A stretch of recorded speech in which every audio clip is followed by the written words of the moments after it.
Alright, hello everybody.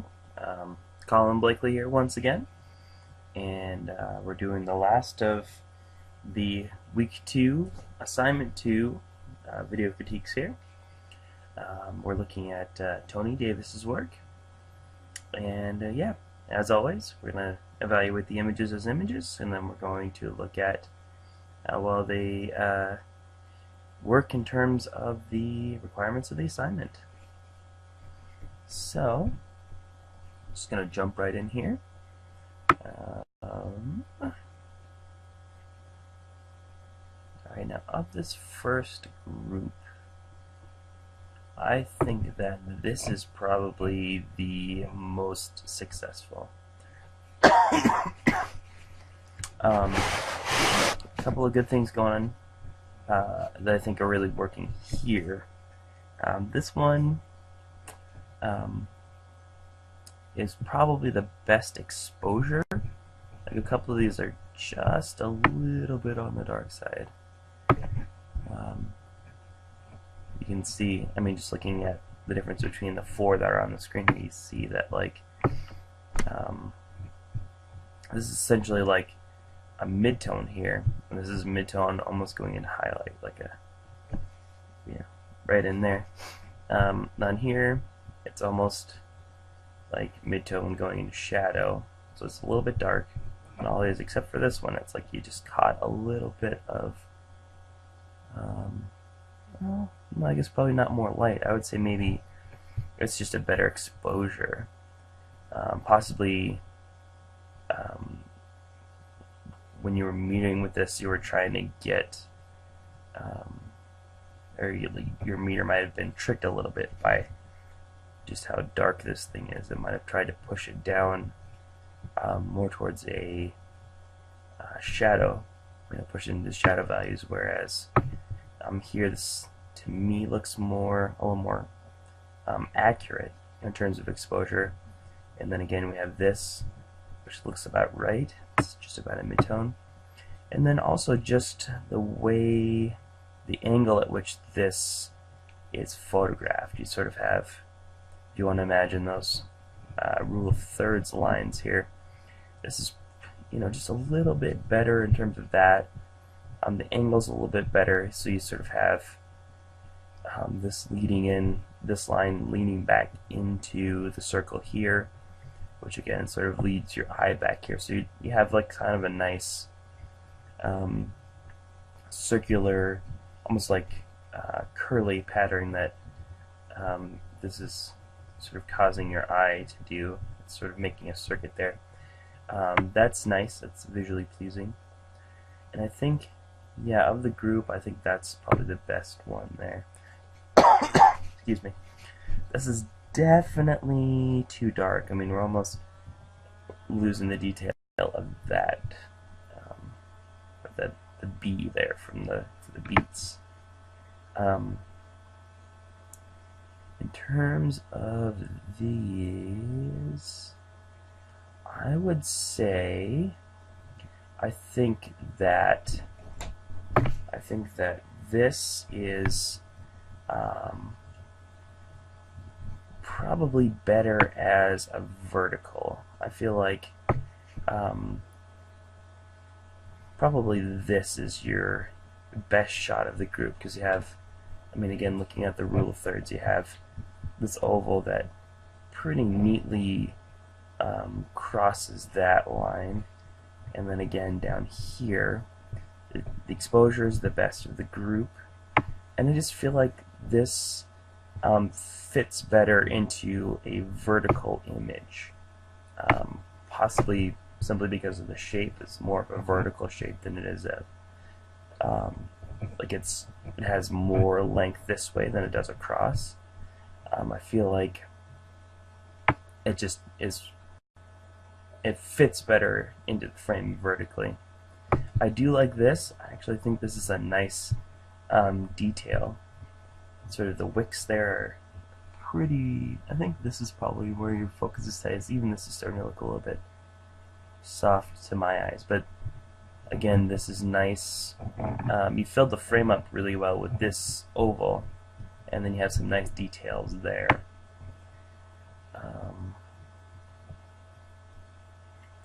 And I think this is actually, this is a nice, this almost kind of reminds me of like an ad.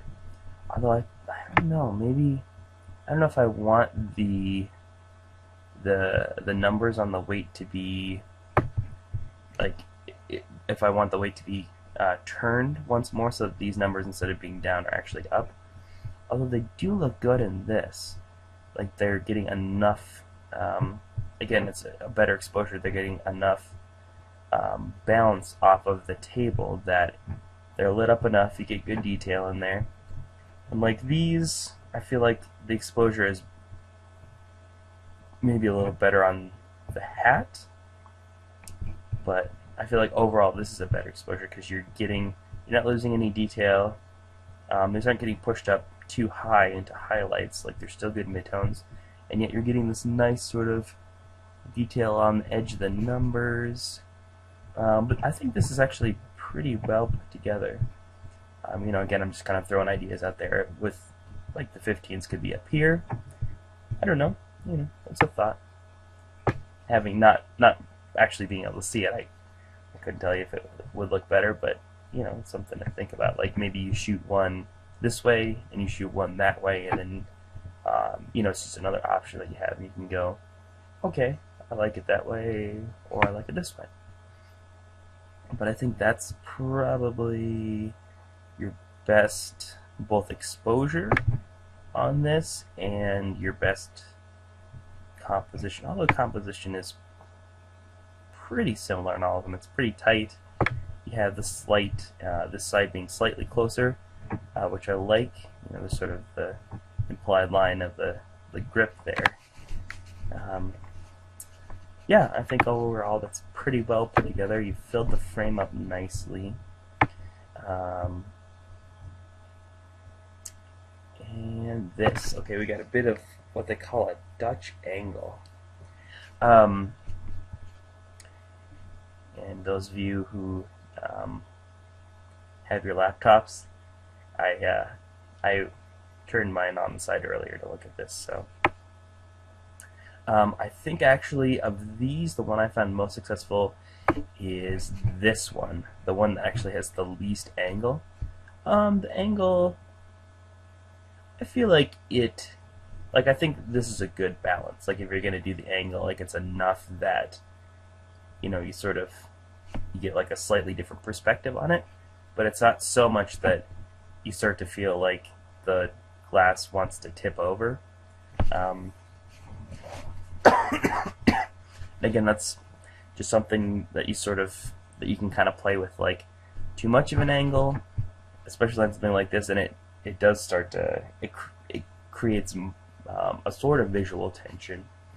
Like I said, with this you got a little bit of that tension. Here it may actually be too much because you sort of have the viewer on some level worried that the glass might tip over. I mean, even though in their mind they know that it's not going to tip over because it's a photograph, obviously.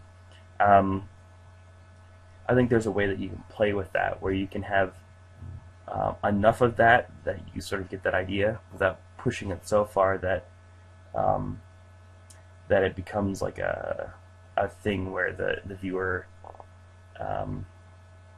gets maybe overly nervous, or like they're a little bit off put in their mind because it's too tilted, if that makes sense. So yeah, I feel like this is good because it has that, again, that subtle visual tension without being too much. And it's also, yeah, that's probably your best exposure. Like this is a little dark, this is a little light, although actually the label on here does look pretty good. I'm looking at this, trying to figure out, this almost looks like it could be like a studio shot. I mean, they had this big square that looks like, this big specular highlight that looks like it could be a sock box or something, but looking closer at it, another one, I think it's just a window. So most successful overall, I think I'm actually maybe going to go with this. I like this. I like sort of your use of the geometric shapes here. I feel like that's pretty strong formally. Um, although this is also nice here. One of those two I'd probably say is most successful. Least successful, maybe this guy, maybe the last guy. And again, I don't think it's bad. I think it's like, to me it feels like this is a step that you go through to get to this image. So it's like, like you kind of you're working the scene that you've set up a little bit in terms of lighting and angle and composition and everything. And so that one feels like, that last one there feels like a step that you would take to get to this, which is your more successful image from that group. So let's flip over here to what Toni wrote, and playing with different settings. Okay. Yeah, overall I thought that this turned out pretty well. I feel like I like a lot of your setups. I think you've got some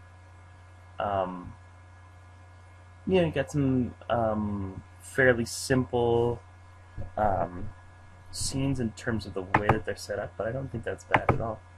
I think that that's actually pretty much where you want to be at this point, because you I think what you want to be working on right now is making a very clear visual statement. Like when you get really good at doing something that's straightforward, right? Like this, it's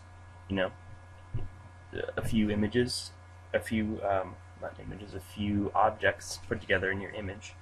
When you get really good at that, then you can start to, if you feel it's necessary, you can start to layer in more stuff. But this looks a lot like stuff that I'd see like in a lighting class, or like where you have setups for like making products look good. So yeah, I think it works fairly well on that. By those criteria, I think that when you master something like this, then if you want to, you can go for a more complex image, or you can just make something that's simple and straightforward and make it really, really well.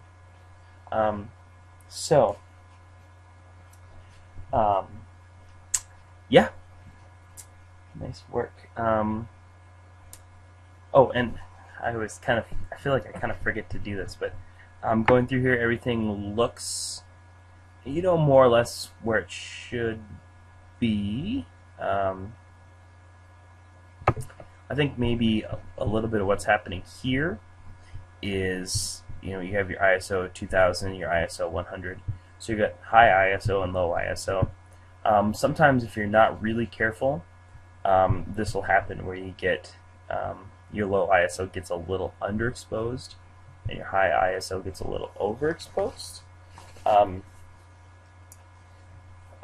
You'll see, I haven't looked at everyone's images yet, but sometimes you'll see, sometimes I'll see like people where it's like a lot more than this. This will be like, one will be, like the ISO 100, if they shoot it first, it'll be pretty much right on. And then the high ISO will be like just 3 or 4 stops overexposed, because when the person changed their ISO, they didn't change their exposure, they just left the same exposure. So you're making your essentially you're making your sensor 4 times or not 4 times, but 4 stops more sensitive to light, while not changing your